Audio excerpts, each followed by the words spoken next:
ক্ষণের মধ্যেই আমাদের জানাজা শুরু হবে। আমরা অপেক্ষা করছি আমাদের প্রাণপ্রিয় নেত্রীর কফিন মোবারক আমাদের মাঝে উপস্থিত হবে এবং তখনই ইমাম সাহেব জানাজার নামাজ পড়াবেন আমাদের সবাইকে।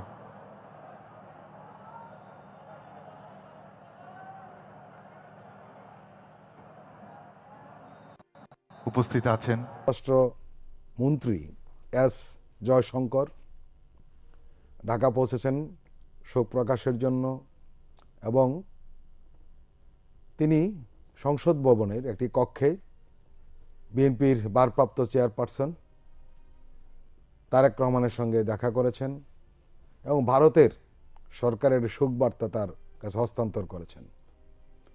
ইতিমধ্যে ঢাকা এসে পৌঁছেছেন পাকিস্তানের জাতীয় সংসদের স্পিকার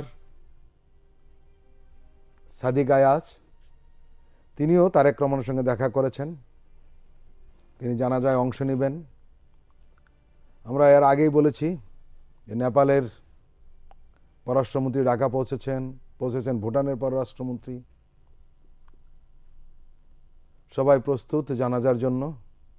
আজকের জানাজা ইমামতি করবেন জাতীয় মসজিদ বাইতুল মোকাররমের সম্মানিত খতিব মুফতি আব্দুল মালেক। মানুষের ঢল নেমেছে, লাখ লাখ মানুষ আয় সম্মান। জি, আমরা দেখতে পাচ্ছি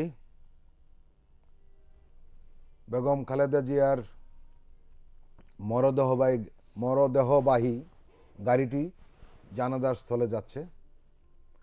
গোটা গাড়িটি প্রাণপ্রিয় মহান নেত্রীর মাগফিরাত কামনার জন্যে জানাজার নামাজের প্রস্তুতি নিয়েছি।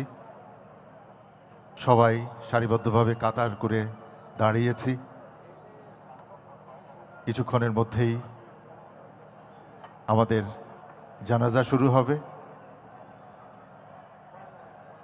আমরা অপেক্ষা করছি আমাদের প্রাণপ্রিয় নেত্রীর কফিন মোবারক আমাদের মাঝে উপস্থিত হবে এবং তখনই ইমাম সাহেব জানাজার নামাজ পড়াবেন আমাদের সবাইকে।